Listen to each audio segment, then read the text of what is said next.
Hello friends, welcome to panic Pandi horror stories. நான் உங்கள் முத்துப்பாண்டியன். ஒரு இளைஞர் நள்ளிரவு நேரத்துல தஞ்சாவூர்ல இருந்து வல்லம்ன்ற பகுதிக்கு பால் பாக்கெட் டெலிவரி பண்றதுக்காக போயிருந்திருக்காரு. அப்படி இவர் பால் பாக்கெட்டுகளை ஏத்திட்டு போகும்போது எதிர்பாராத விதமா அவரோட காதலியை சந்திச்சிருக்காரு. அவரை பார்த்த அந்த பொண்ணு நானும் உங்களோட வண்டியில வர்றேன்னு சொன்னதும் அந்த பொண்ணை சந்தோஷமா அவரோட வண்டியில ஏத்திக்கிட்டு கிளம்பிடுறாரு.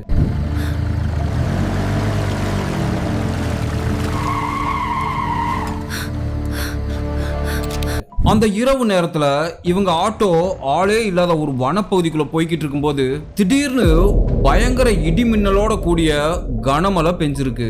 அந்த மண் ரோட்ல மழை அதிகமா பெஞ்சதுனால ஆட்டோவோட பேக் வீலு சேத்துக்குள்ள சிக்கிக்குது. அப்படி சிக்கிக்கிட்ட அந்த வண்டிய அந்த இடத்துல இருந்து ஒரு அடி கூட மூவ் பண்ண முடியல.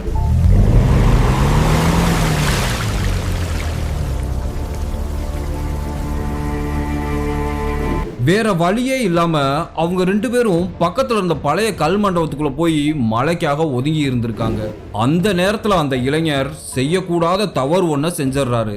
அவர் செஞ்ச அந்த தவறு அவரோட வாழ்க்கையவே புரட்டி போட போகுதுன்னு அவர் கொஞ்சம் கூட எதிர்பார்க்கல. என்ன காரணம்னா அவர் கூட வந்தது அவரோட காதலியே கிடையாது. பல வருடங்களுக்கு முன்னால தீராத ஆசைகளோட இறந்து போன ஒரு கன்னி பெண்ணோட ஆன்மா. அது ஆன்மான்னு தெரியாம அது மேல மோகம் கொண்டு உறவுல ஈடுபட்டு இருந்திருக்காரு.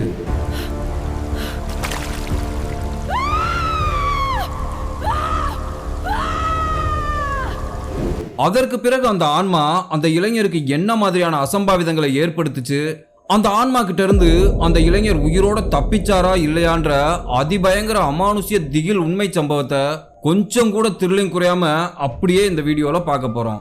சோ இதயம் பலவீனமானவர்கள், கர்ப்பிணி பெண்கள் யாராவது இந்த வீடியோவை பார்த்துக்கிட்டீங்கன்னா தயவு செய்து ஸ்கிப் பண்ணிட்டு போயிருங்க. ஏன்னா அந்த வீடியோ அந்த அளவுக்கு பயங்கர டெரிஃபையிங்கா இருக்கும். இந்த வீடியோவோட எண்டில் நீங்கள் யாருமே எதிர்பார்க்காத அளவுக்கு மிகப்பெரிய ட்விஸ்ட் ஒன்று காத்திருக்கு.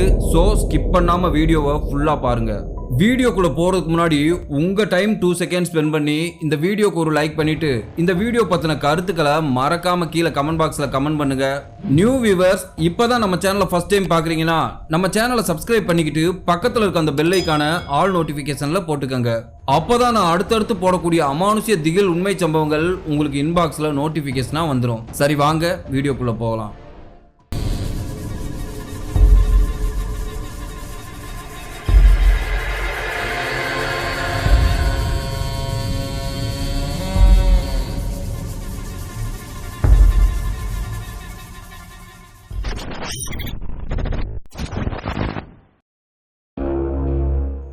இந்த அமானுஷ்ய சம்பவம் 2001ஆம் ஆண்டு தஞ்சாவூருக்கும் வல்லம்ன்ற பகுதிக்கும் இடையே இருக்கக்கூடிய ஒரு காட்டு பகுதியில தான் நடந்திருக்கு. இந்த சம்பவம் யாருக்கு நடந்துச்சுன்னு பார்த்தோம்னா சரவணன்கிற நம்ம சப்ஸ்கிரைபருக்கு தான் நடந்திருக்கு. அவர் தான் இந்த ஸ்டோரிய நமக்கு ஷேர் பண்ணி இருக்காரு. சரியா இந்த சம்பவம் நடக்கிற காலகட்டத்துல தான் ஆரோக்கியா பால் எல்லா பக்கமும் அறிமுகமாயிருந்திருக்கு. அந்த நேரத்துல திண்டுக்கல்ல ஒரு தொழிலதிபர் இருந்திருக்காரு. அவர் பல தொழில்கள்ல முதலீடும் பண்ணி இருந்திருக்காரு. அந்த காலகட்டத்துல பாக்கெட் பால் விற்பனை வேகமா வளர்ந்துட்டு வந்திருந்திருக்கு. அதனால அவரோட நண்பர் ஒரு நாள் அவரை பார்த்து ஆரோக்கிய பால் டீலர்ஷிப் எடுத்து நீ பண்ணுனேனா நிறைய ப்ராஃபிட் பார்க்கலாம்னு சொல்லி இருந்திருக்காரு. இவரும் திண்டுக்கலோட டீலர்ஷிப்புக்காக போய் கேட்டு இருந்திருக்காரு. ஆல்ரெடி திண்டுக்கலோட டீலர்ஷிப்பை வேற யாருக்கோ கொடுத்துட்டதாக சொல்லி இருக்காங்க. இருந்தாலும் அவர் மனசை தளர விடாம வேற ஏதாவது ஊர்ல டீலர்ஷிப் காலியா இருக்கான்னு விசாரிச்சிருந்திருக்காரு. அப்பதான் தஞ்சாவூர்ல இன்னும் யாருக்கும் டீலர்ஷிப் கொடுக்கலன்னு தெரிஞ்சதும் அந்த டீலர்ஷிப்பை வாங்கி இருந்திருக்காரு. தஞ்சாவூர் அவருக்கு கொஞ்சம் கூட பழக்கம் இல்லாத ஊர் தான். அதனால அவர் அங்க தொழில் நடத்துறதுக்காக நம்பிக்கையான ஆட்களை தேடி இருந்திருக்காரு. அப்பதான் அவரோட சொந்த சித்தப்பா மகனான கணேசனோட ஞாபகம் வந்திருக்கு. கணேசன் அந்த நேரத்துல சொந்தமா தொழில் தொடங்கி நஷ்டம் அடைஞ்சதுனால வேலைக்கே போகாம வீட்டிலே இருந்திருக்காரு. வேலை இல்லாம தன்னோட மனைவி மற்றும் 2 குழந்தைகளோட கஷ்டப்பட்டுக்கிட்டு இருந்திருக்காரு. உடனே அந்த தொழிலதிபர் கணேசனை போய் சந்திச்சு, நான் தஞ்சாவூர்ல டீலர்ஷிப் எடுத்திருக்கேன், நீ உன்னோட மனைவி குழந்தைகளோட போய் அங்க போய் நிர்வாகத்தை கவனிச்சுக்கன்னு சொல்லியிருக்காரு. மேலும் அவரோட உதவிக்காக, அதாவது பால் லோடு ஏத்துறது, டெலிவரி கொடுக்கறது, வசூல் பார்க்கறது போன்ற வேலைகளுக்காக திண்டுக்கல்லை சேர்ந்த சரவணன், சீனிவாசன்கிற 2 இளைஞர்களையும் கூட அனுப்பிச்சு விட்டு இருந்திருக்காரு. இந்த சரவணனும் சீனிவாசனும் பக்கத்து வீட்டுல வசிக்கக்கூடிய நல்ல நண்பர்கள். இந்த சம்பவம் நடக்கும்போது 2 பேத்துக்குமே 20 வயது இருக்குமா, திருமணம் ஆகாதவங்களா இருந்திருக்காங்க. முதல்ல கணேசனும் அந்த தொழிலதிபரும் தஞ்சாவூருக்கு போய் டெப்போ ஆரம்பிக்கிறதுக்காக நல்லா பெரிய வீடா பார்த்திருந்திருக்காங்க. கடைசியா கண்ணன் நகர்ல இருக்கக்கூடிய ஒரு பழைய பெரிய வீடு இவங்க எதிர்பார்த்த வசதியோட கிடைச்சிருக்கு. அந்த வீட்டை பார்த்த கணேசனுக்கும் அந்த தொழிலதிபருக்கும் ரொம்பவே பிடிச்சிருந்துச்சு. அந்த வீட்டை பத்தி சொல்லணும்னா கீழே பெரிய ஹாலு, ஒரு பெட்ரூமு, ஒரு கிச்சனு, மேல ஓப்பன் டெரஸ்ல ஒரு சிறிய அறை இருந்திருக்கு. இவங்க அந்த வீட்டுக்கு அட்வான்ஸ் கொடுத்ததும் கணேசன் மறுநாளே அவரோட குடும்பத்தாரையும் திண்டுக்கல்லை சேர்ந்த அந்த 2 இளைஞர்களையும் கூப்பிட்டுக்கிட்டு குடி வந்திருக்காரு. கீழ் ஃப்ளோர்ல கணேசன் அவரோட மனைவி மற்றும் 2 குழந்தைகளோட தங்கி இருந்தாரு. மாடியில் இருக்க அந்த அறையில சரவணனையும் சீனிவாசனையும் தங்க வச்சிருந்திருக்காங்க. இவங்க டெப்போல போக்குவரத்துக்காக 2 டூ வீலரும் அவசரத்துக்கு பால் டெலிவரி பண்றதுக்காக பஜாஜ் ஆட்டோவும் வச்சிருந்தாங்க. இவங்களோட வேலை என்னன்னு பார்த்தோம்னா, சேலத்தோட மெயின் பிரான்ச்ல இருந்து அதிகாலை 4 மணிக்கு ஒரு பெரிய டாரஸ்ல 2-3 ஊர்களுக்கு பாலை மொத்தமா எடுத்துட்டு வருவாங்க. இவங்க அந்த லோக்கல்ல பிடிச்ச 407 எடுத்துட்டு போய் அதுல பால் கிரேடுகளை ஏத்திக்கிட்டு தஞ்சாவூர் மற்றும் அதை சுற்றியுள்ள பகுதியில் இருக்கிற மளிகை கடைகளுக்கு, மில்க் பாயிண்ட்களுக்கு பால் டெலிவரி பண்ண போயிடுவாங்க. இவங்க டெலிவரி எல்லாம் முடிச்சுட்டு டெப்போவுக்கு வர்றதுக்கு 10 மணிக்கு மேல ஆயிருமா. வந்து சாப்பிட்டுட்டு நல்லா தூங்கி ரெஸ்ட் எடுத்துட்டு சாயங்காலம் 5 மணி அளவுல எழுந்திருச்சு காலையில யார் யாருக்கெல்லாம் பால் போட்டாங்களோ அவங்களுக்கெல்லாம் வசூல் பண்ண போயிருவாங்களாம். இதுதான் இவங்களோட ரொட்டீன் ஒர்க்கா இருந்திருக்கு. இவங்க எல்லாருக்குமே கணேசனோட மனைவி தான் சாப்பாடு சமைச்சு போடுவாங்க. இந்த 2 இளைஞர்களும் சாப்பிட்டுட்டு மாடியில தான் பெரும்பாலும் ரெஸ்ட் எடுப்பாங்களாம். சரவணனும் சீனிவாசனும் ஆளுக்கு ஒவ்வொரு நாள் மாத்தி மாத்தி ஷிஃப்ட் பார்த்திருந்திருக்காங்க. அதாவது ஒருத்தர் ஒரு நாள் காலையில டெலிவரி பார்த்தா மற்றொருவர் சாயங்காலம் வசூல் எடுக்கணும். அதனாலே இவங்க 2 பேத்துக்கும் பகல் நேரத்துல பெருசா எந்த ஒரு வேலையும் இருக்காதான். அந்த மாதிரி ஃப்ரீயா இருக்க நேரத்துல இவங்க சினிமாவுக்கு போறது, சாயங்கால நேரத்துல தஞ்சை பெரிய கோயில போய் சுத்தி பார்க்கறதுன்னு ஜாலியா பொழுத கழிச்சிருந்திருக்காங்க. இவங்க 2 பேருக்கும் அந்த மாடி அறையில ஏகப்பட்ட சுதந்திரம் கிடைச்சிருந்திருக்கு. இவங்க மாடியில என்ன பண்றாங்க, ஏது பண்றாங்கன்னு கேட்க கூட ஆள் இல்ல. மேனேஜர் கணேசனும் மாடியில வந்து என்ன ஏதுன்னு கூட பார்க்க மாட்டாரு. அதனால இவங்க 2 பேரும் பேச்சுலர்ஸ்க்கே உண்டான சேட்டைகள் செஞ்சிருந்திருக்காங்க. சிகரெட்டை பாக்கெட் கணக்கில் வாங்கி ஸ்டோர் பண்ணி தம் அடிக்கிறது, இரவு மேனேஜர் வீட்டில் எல்லாரும் தூங்குனதுக்கு பிறகு தண்ணி அடிக்கிறதுன்னு பொழுத ரொம்பவே ஜாலியாக கழிச்சிருந்திருக்காங்க. அப்படித்தான் இவங்களோட வாழ்க்கை எந்த ஒரு ஸ்ட்ரகிள்ஸும் இல்லாமல் ஸ்மூத்தாக போய்கிட்டு இருந்துச்சு. ஆனால் இந்த சந்தோஷம் அவங்களுக்கு ரொம்ப நாள் நீடிக்கல. இவங்க வாழ்க்கையில் அமானுஷ்யாலை அடிக்க போகுதுன்னு அவங்க கொஞ்சம் கூட எதிர்பார்க்கல. இவங்க 2 பேருமே எப்பவுமே நைட் நேரத்தில் தண்ணி அடிச்சுட்டு அந்த மாடியில் இருக்க அறையில் தூங்க மாட்டாங்களாம். அந்த ஓப்பன் டெரஸ், அதாவது அந்த மொட்டை மாடியில் தான் தூங்குவாங்களாம். அப்படி அந்த காற்றோட்டமான இடத்துல தூங்குறது ரொம்பவே நல்லா இருக்கும்னு சொல்லியிருக்காங்க. ஆனா இதுல என்ன ஒரு பிரச்சனைனா, இவங்க நைட்டு நேரத்துல தூங்கும்போது இவங்களை சுத்தி யாரோ கொலுசு சத்தத்தோட நடந்து வர்ற மாதிரி சத்தம் கேட்குமா. ஆரம்பத்துல அவங்க அதை பெருசா எடுத்துக்கல, ஏதாவது பக்கத்துல தென்னை மரத்துல இருக்கிற பூச்சி தான் கத்துதுன்னு நினைச்சாங்க. ஆனா போக போக அமானுஷ்ய சம்பவங்கள் நிறைய நடக்க ஆரம்பிச்சிருக்கு. இவங்க நைட்டு படுத்திருக்கும் போது திடீர்னு மல்லிகைப்பூ வாசம் கமகமன்னு அடிக்குமா. நள்ளிரவு நேரத்துல இவங்களோட மாடியில ஒரு பெண்ணோட சிரிப்பு சத்தம் கேட்டிருந்திருக்கு. இந்த சத்தங்கள்லாம் சரவணனுக்கு மட்டும்தான் கேட்டுச்சே தவிர சீனிவாசனுக்கு எதுவுமே கேட்கல. என்ன காரணம்னா, சீனிவாசன் படுத்ததுமே அசந்து தூங்கிடுவாரு. சரவணன் சீனிவாசன் கிட்ட இதை எவ்வளவோ தடவை சொல்லியும், போடா பேய் பிசாசெல்லாம் எதுவும் கிடையாதுடா, எப்பவும் போல நம்ம மொட்டை மாடியிலே படுக்கலாண்டான்னு சொல்லிட்டு அவரு படுக்கிற இடத்துல தான் படுத்திருந்திருக்காரு. அப்படித்தான் ஒரு நாள் நள்ளிரவு 12 மணி அளவுல இவங்க 2 பேரும் மொட்டை மாடியில தூங்கிட்டு இருந்திருக்காங்க. சரவணன் மேல ஒரு உருவம் மேல ஏறி படுத்து அமுக்குற மாதிரி தெரிஞ்சிருக்கு. சரவணன் டக்குன்னு கண்ணு முழிச்சு பார்த்துருந்துருக்காரு. அவர் மேல கருப்பா ஒரு பெண் உருவம் அவர் எழுந்திருக்கவே முடியாத அளவுக்கு அவரை போட்டு அமுக்கி இருந்திருக்கு. அவரும் பக்கத்துல படுத்திருந்த சீனிவாசனை எழுப்புறதுக்காக எவ்வளவோ முயற்சி பண்ணியிருக்காரு. ஆனா அவரால் எதுவுமே பண்ண முடியல. வாயை திறந்து கத்த கூட முடியல. ஒரு கட்டத்துக்கு மேல போராடி அந்த உருவத்தை அவர் மேல இருந்து தள்ளி விட்டு இருந்திருக்காரு. சரவணன் தனக்கு நடந்த விஷயத்த சீனிவாசன் கிட்ட சொன்னதுக்கு பிறகுதான் 2 பேரும் பயந்து போய் அறைக்குள்ள போய் படுத்திருந்திருக்காங்க. மறுநாள் காலையில பொழுது விடிஞ்சதும் சரவணன் மேனேஜர் கிட்ட வந்து நைட்டு நடந்த விஷயத்தை பத்தி சொல்லி இருந்திருக்காரு. உடனே மேனேஜர், நீங்க 2 பேரும் வயசு பசங்களா இருக்கிறதுனால ஏதாவது காத்து கருப்பு அண்டி இருக்கும், சரி இந்தாங்க 2 சாமி படம் தர்றேன், அதை போய் ரூம்ல தொங்க விடுங்கன்னு சொல்லி இருந்திருக்காரு. இவங்க அந்த சாமி படத்தை அந்த அறையில மாட்டினதுக்கு பிறகு எந்த ஒரு அமானுஷ்யமும் நடக்காம தான் இருந்திருக்கு. ஆனா மாடியில மட்டும் அந்த கொலுசு சத்தமும் மல்லிகைப்பூ வாசமும் வந்துகிட்டு தான் இருந்திருக்கு. ஒரு நாள் சீனிவாசன் நள்ளிரவு நேரத்துல யூரின் போறதுக்காக முழிச்சிருந்திருக்காரு. இவர் அந்த அறைக்குள்ள இருந்து வெளியே வந்ததும் இவங்க மாடியோட மூலையில தென்னை மரத்துக்கு பக்கத்துல கருப்பா ஒரு உருவம் உட்காந்து தலைமுடிய சிக்கு எடுத்துக்கிட்டு இருந்திருக்கு.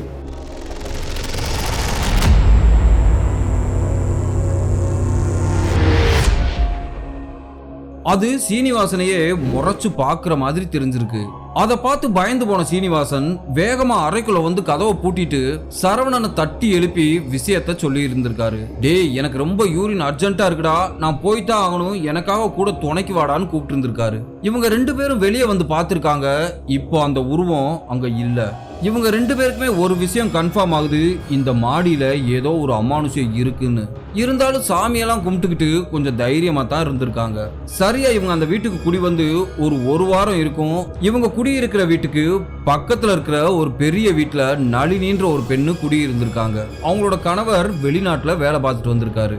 அவங்களோட குடும்பம் ரொம்பவே வசதியான குடும்பம். இந்த நளினிக்கு 30 வயது இருக்கும். அவங்களுக்கு 5 வயதுல ஒரு ஆண் குழந்தையும் இருந்திருக்கு. இவங்களோட வீட்டு வேலையை செய்யறதுக்காகவும் அந்த குழந்தைய பாத்துக்கிறதுக்காகவும் ஜோதின்ற ஒரு இளம் பெண்ணை வேலைக்கு சேர்த்திருந்தாங்க. அந்த பொண்ணுக்கு ஒரு 20 வயது இருக்கும். மாநேரமா இருந்தாலும் நல்லா லட்சணமா அழகா இருந்திருக்காங்க. எப்போதுமே சுறுசுறுப்பா ஏதாவது வேலை பார்த்துக்கிட்டே இருந்திருக்காங்க. பாத்திரம் விளக்குறது, துணி துவைக்கிறது, குழந்தைய பாத்துக்கிறதுன்னு எப்பவுமே சுறுசுறுப்பா இருந்திருக்காங்க. அந்த பணக்கார பெண் நளினி இவங்க வீட்டுக்கு வந்து மேனேஜரோட மனைவி விமலா கிட்ட நல்லா பழக ஆரம்பிச்சிருக்காங்க. இவங்க 2 பேருக்குள்ளேயும் நல்ல அண்டர்ஸ்டாண்டிங் இருந்ததுனால இவங்களுக்குள்ள ஒரு நல்ல நட்பு ஏற்பட்டு இருந்திருக்கு. இவங்க வீட்டுல ஏதாவது நல்ல குழம்பு வச்சா அவங்க வீட்டுல கொண்டு போய் கொடுப்பாங்க. அவங்க ஏதாவது புது டிஷ் செஞ்சா இவங்களுக்கு வந்து கொடுப்பாங்க. அந்த அளவுக்கு இவங்களோட நட்பு ரொம்பவே நல்லபடியா போய்கிட்டு இருந்துச்சு. நளினி பெரும்பாலும் அவங்க வீட்டுல இருந்து வந்து விமலாவோட சேர்ந்து உட்காந்து அரட்டை அடிக்கிறத வாடிக்கையா வச்சிருந்தாங்க. இவங்க 2 பேரோட நட்பால வேலைக்கார பெண் ஜோதியும் அடிக்கடி இவங்க வீட்டுக்கு வர வேண்டிய சூழ்நிலை ஏற்பட்டிருக்கு. அக்கா, தம்பி அழுகுறான், போஸ்ட்மேன் வந்திருக்காரு, இந்த மாதிரி ஏதாவது காரணங்களை சொல்லிட்டு அந்த பொண்ணும் அடிக்கடி இங்க வந்திருக்கு. ஆனா சரவணன் ஜோதியை பார்த்திருக்காரு. அப்போதைக்கு அவருக்கு தெரியல இந்த பொண்ணு மேலதான் காதல் வலையில விழுக போறோம்னு. ஜோதி அதுக்கு பிறகு நிறைய தடவை பால் வாங்கறதுக்காக இவங்க டெப்போவுக்கு வந்திருக்காங்க. இவங்க டெப்போல ரீட்டைலா பால் கேட்கறவங்களுக்கும் கொடுப்பாங்களாம். அதாவது வீட்டு பார்ட்டி 1 பாக்கெட் 2 பாக்கெட்னு கேட்கறவங்களுக்கும் பால் கொடுத்துட்டு வந்திருக்காங்க. அப்படித்தான் ஒரு நாள் வேலைக்கார பெண் ஜோதி பால் வாங்கறதுக்காக அந்த டெப்போவுக்கு வந்திருக்காங்க. அப்போ சரவணன் தான் டெப்போல இருந்திருக்காரு. அந்த பொண்ணு சரவணன் கிட்ட வந்து, அண்ணா பால் 1/2 லிட்டர் வேணும்னு கேட்டிருந்திருக்காங்க. சரவணன் பாலை எடுத்துட்டு வந்து கொடுத்ததும் ஜோதி அவங்க கையில வச்சிருந்த 100 ரூபாய் தாளை கொடுத்திருக்காங்க. உடனே சரவணன், சில்லற இல்லைங்களா, 15 ரூபா பாலுக்கு 100 ரூபாய கொண்டு வந்து தர்றீங்களே, இனிமே பால் வாங்க வரும்போது சரியான சில்லற கொண்டு வரணும் சரியான்னு சொல்லி கோபத்தோட பேசி இருந்திருக்காரு. அதுக்கு அந்த பொண்ணு அப்பாவியா சரிங்கன்னு சொல்லிட்டு போயிருக்காங்க. ஆனா வீட்டு வாசல் கிட்ட போன அந்த பொண்ணு திரும்பி சரவணனை பார்த்திருக்காங்க. சரவணனும் அந்த பொண்ணை பார்த்திருந்திருக்காரு. அந்த ஒரு சந்திப்புல தான் இவங்க 2 பேருக்குள்ளேயும் ஒருவித ஈர்ப்பு உண்டாயிருந்திருக்கு. சரவணனை பார்க்கணுன்ற காரணத்துக்காகவே ஜோதி தினமும் பால் பாக்கெட் வாங்குறதுக்கு வந்திருக்காங்க. சரவணன் ஜோதி கிட்ட இன்னைக்காவது சரியான சில்லறை கொண்டு வந்திருக்கீங்களான்னு கேட்டு சிரிச்சிருந்திருக்காரு. சரவணன் வேலை செய்யக்கூடிய வீட்டோட மாடியும் அந்த பொண்ணு வேலை செய்யக்கூடிய வீட்டு மாடியும் பக்கத்துல இருந்திருக்கு. சரவணன் தங்கி இருக்கிற மாடியில இருந்து பார்த்தோம்னா இந்த பொண்ணு வேலை செய்யக்கூடிய அந்த மாடி வீடு தெரியுமா? இவங்க 2 பேரோட பில்டிங்க்கும் இடையில 20 அடியில காலி இடம் இருந்திருக்கு. இவங்க மாடியில இருந்து பார்த்தோம்னா பக்கத்து வீட்டுல துணி காய போடுறது நல்லாவே தெரியும். சரவணன் ஜோதி துணி காய போட வரும்போதெல்லாம் கைய காமிச்சு சிக்னல் கொடுப்பாராம். பதிலுக்கு அந்த பொண்ணு சரவணனை பார்த்து சிரிக்கிறது வாடிக்கையா இருந்திருக்கு. அந்த நேரத்துல தான் கம்பெனியோட ஹெட் ஆபீஸ்ல இருந்து பக்கத்து ஏரியால இருக்கக்கூடிய வல்லம்ன்ற பகுதிக்கு டெய்லி 20 கிரேடு பால் சப்ளை பண்ண சொல்லி இருந்திருக்காங்க. இந்த சரவணனும் சீனிவாசனும் பார்த்துக்கிட்டு இருக்க வேலையோட இந்த ஒரு வேலையும் எக்ஸ்ட்ராவா வந்து சேர்ந்துக்குது. தஞ்சாவூர்ல இருந்து அந்த வல்லம்ன்ற ஏரியா ஒரு 15 கிலோமீட்டர் தள்ளி இருந்திருக்கு. தினமும் இரவு 10 மணி அளவுல பால் கிரேடை ஏத்திட்டு போய் 11 மணி அளவுல அங்க டெலிவரி கொடுத்துட்டு வரணுமா. அதனால இவங்க கிட்ட இருக்க அந்த பஜாஜ் ஆட்டோல சரவணன் ஒரு நாளும் சீனிவாசன் ஒரு நாளும் அந்த வல்லம் பகுதிக்கு போய் பால் டெலிவரி கொடுத்துட்டு வந்திருக்காங்க. இப்பெல்லாம் கூட அந்த ரோடுகள்லாம் நல்லாவே டெவலப் ஆயிருக்கு. ஆனா இந்த சம்பவம் நடக்கிற காலகட்டத்துல அந்த பாதையே ஆள் அரவம் இல்லாம காட்டு பகுதி மாதிரி இருக்குமா. ஒரு நாள் காலையில 10 மணி அளவுல சரவணன் பால் டெலிவரி எல்லாம் முடிச்சுட்டு மாடியில நின்று இருந்திருக்காரு. மாடியில நின்று பாத்துக்கிட்டு இருந்தவரு திடீர்னு பக்கத்து வீட்டுல வேலை செய்யற ஜோதி கையில கூடையோட எங்கேயோ வெளியே போறத பாத்துறாரு. உடனே சரவணன் வேகமா சட்டையை எடுத்து மாட்டிக்கிட்டு கீழே வந்திருந்திருக்காரு. ஜோதிக்கு பின்னாடியே போய் என்னங்க எங்க போறீங்கன்னு கேட்டிருந்திருக்காரு. அதுக்கு அந்த பொண்ணு மளிகை ஜாமான்கள் வாங்குறதுக்காக மெயின் ரோட்டுக்கு போறேன்னு சொல்லி இருந்திருக்காங்க. சரவணன் உடனே அந்த பொண்ணு கிட்ட, என்னோட பேர் சரவணன்க, நான் திண்டுக்கல்ல இருந்து வந்திருக்கேன், உங்களோட பேர் என்ன, நீங்க எந்த ஊருன்னு கேட்டிருந்திருக்காரு. அதுக்கு அந்த பொண்ணு என்னோட பேரு ஜோதி, பக்கத்து ஊரான வல்லம் தான் என்னோட சொந்த ஊருன்னு சொல்லியிருக்காங்க. உடனே சரவணன் அந்த பொண்ணுகிட்ட என்னது வல்லமா, நாங்க டெய்லி வல்லத்துக்கு தான் பால் கொண்டு போய் கொடுத்துக்கிட்டு இருக்கோம்னு சொல்லியிருக்காரு. உடனே ஜோதி என்னது வல்லத்துக்கு போறீங்களா, அடுத்த தடவை நீங்க வல்லத்துக்கு போனீங்கன்னா எங்க வீடு அங்க இருக்கும் பாருங்கன்னு சொல்லிட்டு ஒரு குறிப்பிட்ட அடையாளத்தை சொல்லியிருக்காங்க. சரின்னு சொல்லிட்டு சரவணன் ஜோதி கிட்ட என்னங்க உங்களை எனக்கு ரொம்ப பிடிச்சிருக்கு, உங்களுக்கு என்னைய பிடிச்சிருக்கான்னு கேட்டிருந்திருக்காரு. அதுக்கு அந்த பொண்ணு மெதுவா சிரிச்சுட்டு பிடிச்சிருக்குன்ற மாதிரி தலையா அசைச்சிருந்திருக்காங்க. அந்த பொண்ணு சம்மதம் தெரிவிச்சதும் சரவணன் வேகமா அந்த பொண்ணோட கைய பிடிச்சிருந்திருக்காரு. உடனே ஜோதி ஐயோ என்ன பண்றீங்க, ரோட்ல யாராவது பார்த்தா ஓனரை காட்ட சொல்லிடுவாங்க, கைய விடுங்கன்னு சொல்லியிருக்காங்க.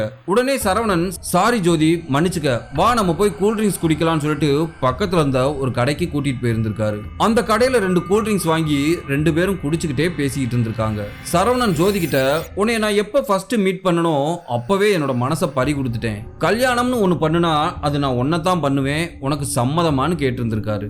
சரவணன் அந்த மாதிரி சொன்னதும் ஜோதி வெக்கப்பட்டு சிரிச்சிருந்திருக்காங்க. அந்த பொண்ணு காதலுக்கு சம்மதம் தெரிவிச்சதும் சரவணன் அடைஞ்ச சந்தோஷத்துக்கு அளவே இல்ல. அவரோட கால் தரையிலே படாம வானத்திலே மிதந்திருக்காரு. சரவணன் எந்த நேரத்திலையும், அதாவது வேலை இல்லாம இருக்கிற நேரத்துல தூங்கி ரெஸ்ட் எடுக்காம பக்கத்து வீட்டு மாடியவே பார்த்துக்கிட்டே இருந்திருக்காரு. எப்படா ஜோதி வருவான்னு எதிர்பார்த்து காத்திருந்திருக்காரு. இப்படியே இவங்களோட காதல் யாருக்குமே தெரியாம ரகசியமாவே போய்கிட்டு இருந்திருக்கு. இவங்க 2 பேரும் காதலிக்கிற விஷயம் கூட தங்கி இருக்கிற சீனிவாசனுக்கு மட்டும் தெரிஞ்சிருக்கு. சீனிவாசன் சரவணன் கிட்ட என்னடா மாப்ள டைம் பாஸ்க்காக லவ் பண்றியா இல்ல இந்த பொண்ணவே கல்யாணம் பண்ணிக்கலாம்னு நினைக்கிறியான்னு கேட்டிருந்திருக்காரு. அதுக்கு சரவணன் இல்லடா நான் ஜோதிய உயிருக்கு உயிரா காதலிக்கிறேன், கூடிய சீக்கிரமே நாங்க 2 பேரும் கல்யாணம் பண்ணிக்க போறோம்னு சொல்லி இருந்திருக்காரு. மறுநாள் சாயங்காலம் சரவணன் எதேச்சியா ஜோதிக்காக மாடியில வெயிட் பண்ணிட்டு இருந்திருக்காரு. ஜோதியும் காஞ்ச துணிகளை எடுக்கிறதுக்காக மாடிக்கு வந்திருந்திருக்காங்க.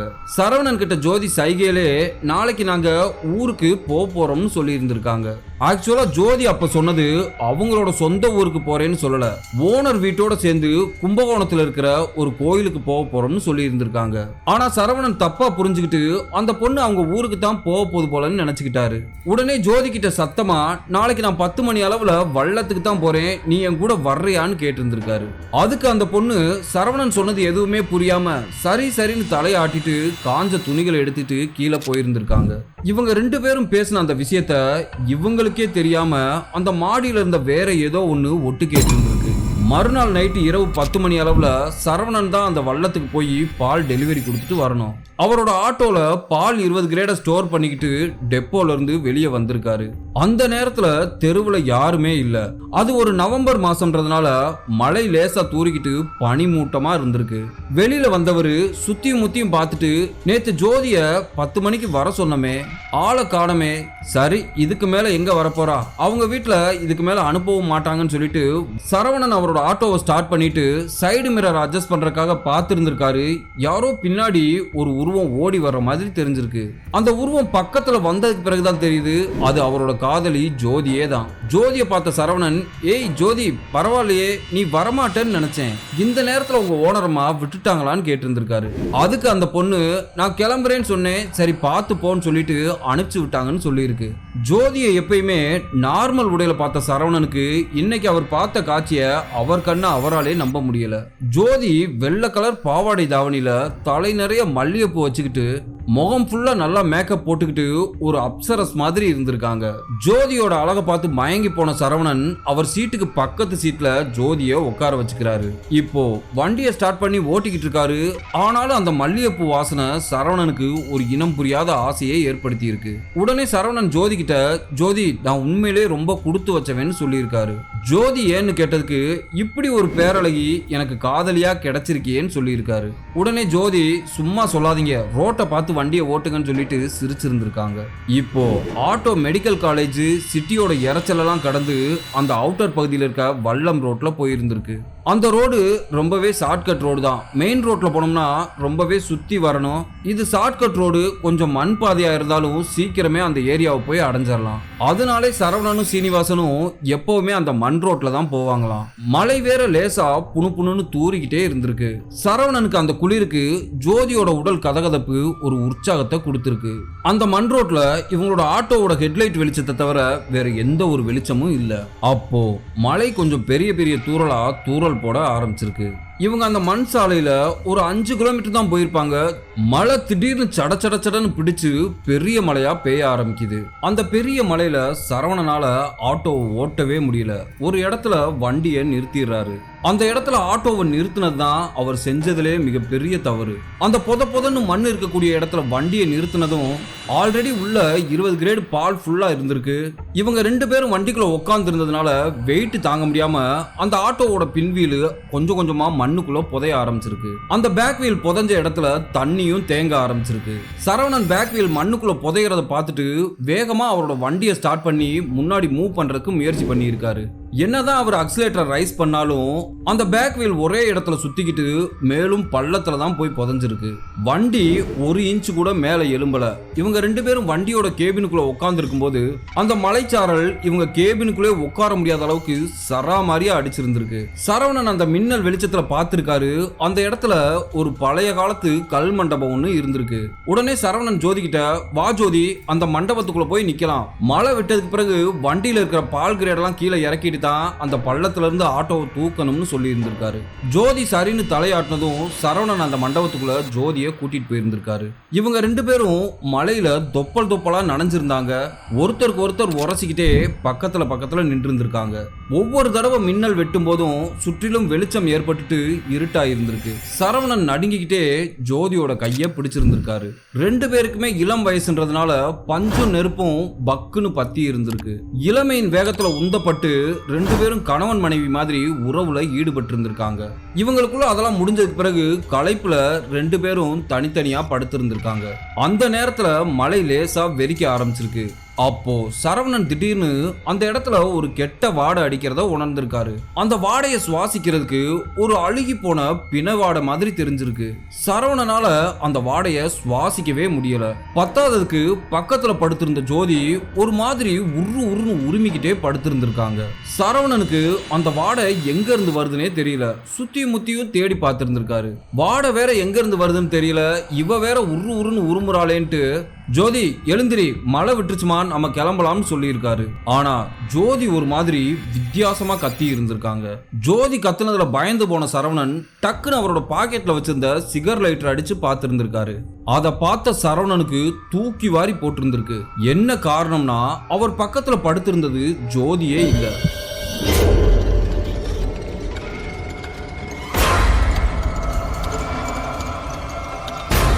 அந்த பொண்ணுக்கு ஒரு 35 வயசுக்கு மேல இருக்கும். பாக்குறதுக்கே விகாரமா தெரிஞ்சிருக்கு. அதோட தலைமுடியெல்லாம் விரிச்சு போட்டு பாக்குறதுக்கே அகோரமா இருந்திருக்கு. சரவணனால அவர் கண்ணை நம்பவே முடியல. நாம கூட்டிட்டு வரும்போது அழகு தேவதை மாதிரி இருந்த ஜோதியா இவ்வளவு கொடூரமா மாறி இருக்கான்னு அதிர்ச்சியோட பார்த்திருந்திருக்காரு. அதை பார்த்து பயந்து போன சரவணன் வேகமா அந்த இடத்துல இருந்து தப்பிச்சு ஓடுறதுக்காக முயற்சி பண்ணியிருக்காரு.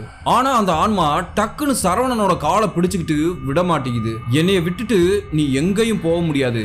உன்னை எனக்கு ரொம்ப பிடிச்சிருக்கு. பல நாளா உன்னைய நான் பார்த்துக்கிட்டே இருக்கேன். நான் உன்னைய என் கூட கூட்டிட்டு போகணும்னு இருக்கேன்னு சொல்லியிருக்கு. இப்போ அந்த ஆன்மா எழுந்திருக்கிறதுக்கு முயற்சி பண்ணியிருக்கு. அந்த ஆன்மா அதோட பிடிய கொஞ்சம் தளர்த்தினதும் சரவணன் வேகமா அந்த காட்டு பகுதிக்குள்ள ஓட்டமா ஓடி இருக்காரு. அந்த ஆன்மாவும் சரவணனுக்கு பின்னாடியே விரட்டிக்கிட்டு வந்திருக்கு. அந்த காட்டுக்குள்ள இருந்த ஒரு முள்ளுக்குச்சியை எடுத்து சரவணனை அடின்னு அடிச்சிருந்திருக்கு. சரவணனோட சட்டையெல்லாம் கிழிஞ்சு உடம்புல ரத்த காயங்களா ஏற்பட்டிருந்திருக்கு. சரவணன் பயத்துல என்னைய காப்பாத்துங்கன்னு தவிக்கிட்டு பயத்துல எந்த பக்கம் ஓடுறதுன்னு தெரியாம தடுமாறி இருந்திருக்காரு. ஒரு கட்டத்துல அந்த ஆன்மா சரவணனை தரையோட கீழே தள்ளி விட்டுருக்கு. சரவணன் மேல ஏறி உட்காந்து கழுத்தை நெரிக்க ஆரம்பிச்சிருக்கு. சரவணன் உயிர் பயத்துல என்னைய காப்பாத்துங்கன்னு அந்த காடே அலற அளவுக்கு கத்தி இருக்காரு. அந்த நேரத்துல அந்த காட்டு பகுதிக்குள்ள இருந்து ஒரு 55 வயது மதிக்கத்தக்க ஒரு பெரியவர் ஒருத்தர் வந்திருக்காரு. அவர் பாக்குறதுக்கு எப்படி இருந்திருக்காருன்னா வெள்ளை சட்டை வெள்ளை வேஷ்டியோட பெரிய முறுக்கு மீசை வச்சிருந்திருக்காரு. சரவணன் கத்தின சத்தத்தை கேட்ட அவரு, ஏய் யாரப்பா அது உள்ள, இந்த நேரத்துல இங்க என்ன பண்றீங்கன்னு கேட்டுக்கிட்டே அந்த இடத்துக்கு வந்திருக்காரு. அந்த ஆன்மா அந்த பெரியவர் வந்ததும் அவர் முகத்தை நிமிந்து பாக்குறதுக்கே பயப்படுது. தலைய கீழே தொங்க போட்டுக்கிட்டே வேகமா சரவணனை விட்டு எழுந்திருச்சிருக்கு. அந்த பெரியவர் கிட்ட வந்ததும் அந்த ஆன்மா வீச்சுன்னு கத்திக்கிட்டு வேகமா ஓடி போய் அங்க இருந்த மொட்டை கிணத்துக்குள்ள தொப்புன்னு குதிச்சிருக்கு. சரவணனுக்கு அங்க என்ன நடக்குதுன்னே தெரியாம காயத்தோட திருன்னு முழிச்சுக்கிட்டு நின்று இருந்திருக்காரு. அந்த பெரியவர் சரவணன் கிட்ட, யார்பா நீ, எதுக்காக இந்த நேரம் இங்க வந்தேன்னு கேட்டிருக்காரு. சரவணன் அந்த பெரியவர்கிட்ட நடந்த விஷயங்கள் எல்லாத்தையும் சொல்லி இருந்திருக்காரு. உடனே உடனே அந்த பெரியவர், தம்பி வந்தது உன்னோட காதல் இல்லப்பா, இது ஒரு காட்டு மோகினி. உன்ன மாதிரி வயசு பசங்க இந்த மாதிரி தனியா வந்தா அது விடாது. இன்னும் கொஞ்ச நேரம் விட்டுருந்தோம்னா அது உன்னைய இந்த இடத்துல கொன்றுக்கும்னு சொல்லியிருக்காரு. அதை கேட்ட சரவணனுக்கு உடம்பு கிடுகிடுன்னு நடுங்க ஆரம்பிச்சிருக்கு. உடனே அந்த பெரியவர், சரி இனிமே அது வராது, நீ வண்டி எடுத்துட்டு கிளம்புன்னு சொல்லியிருக்காரு. சரவணன் அந்த பெரியவர்கிட்ட, ஐயா வண்டி சேத்துல சிக்கி இருக்கீங்க, எடுக்க முடியலன்னு சொல்லியிருக்காரு. பால் கிரேடுகளெல்லாம் கீழே இறக்கி வச்சுட்டு தான் வண்டியை எடுக்க முடியும்னு சொல்லி இருந்திருக்காரு. அதுக்கு அந்த பெரியவர், நீ ஏறி வண்டியை ஸ்டார்ட் பண்ணு, நான் பின்னாடி இருந்து தள்ளி விடுறேன்னு சொல்லி இருந்திருக்காரு. சரவணனும் வண்டியில ஏறி ஆட்டோவை ஸ்டார்ட் பண்ணியிருக்காரு. அந்த பெரியவர் ஆட்டோவோட பின்னாடி வந்து கை வச்சதும் ஆட்டோ ஜாக்கி வச்சு ஏத்துனது மாதிரி அப்படியே மேலே ஏறி இருந்திருக்கு. சரவணன் இப்ப அக்ஸலேட்டர் ரைஸ் பண்ணியிருக்காரு. வண்டி அந்த இடத்துல இருந்து ஸ்மூத்தா போயிருந்திருக்கு. சரவணனுக்கு இந்த ஒரு நிகழ்வு பயங்கர ஆச்சரியத்தை ஏற்படுத்தி இருக்கு. பின்னாடி திரும்பி அந்த பெரியவருக்கு நன்றி சொல்றதுக்காக பார்த்திருக்காரு. ஆனா கண்ணு கெட்டின தூரம் வரைக்கும் அந்த பெரியவரை காணோம். அவர் எந்த பக்கம் போனார்னே தெரியல. சரவணன் வள்ளத்துல போய் பாலெல்லாம் டெலிவரி பண்ணிட்டு திரும்பி வரும்போது தூரம் அதிகமா இருந்தாலும் பரவாயில்லன்னு சொல்லிட்டு மெயின் ரோட்லயே வந்திருக்காரு. சரவணன் உடம்பு பூரா சகதியும் காயங்களோட வர்றதை பார்த்த மேனேஜர், ஏண்டா என்னாச்சு, எதனால இப்படி வர்றன்னு கேட்டு இருந்திருக்காரு. சரவணன் மேனேஜர் கிட்டையும் நடந்த விஷயங்கள் ஒண்ணு விடாம சொல்லி இருந்திருக்காரு.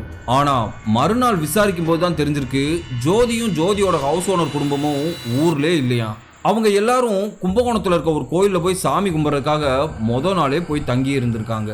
இந்த ஒரு நிகழ்வுக்கு பிறகு ஒரு 3 நாளைக்கு சரவணனுக்கு கடுமையான ஜுரம் ஏற்பட்டிருந்திருக்கு.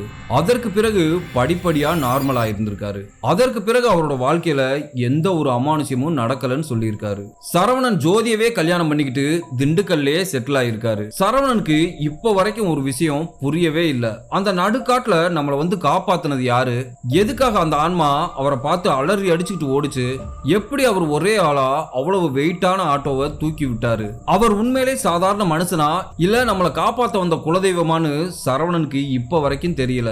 உங்களுக்கு இந்த சம்பவத்தை கேட்ட பிறகு அவரை காப்பாத்த வந்தது சாதாரண மனுஷனா இல்ல கடவுளான்றத மறக்காம கீழே கமெண்ட்ஸ்ல சொல்லுங்க. அடுத்து உங்களை நான் இதே மாதிரி ஒரு அமானுஷ்ய திகில் சம்பவத்தோட சந்திக்கிறேன். பாய்.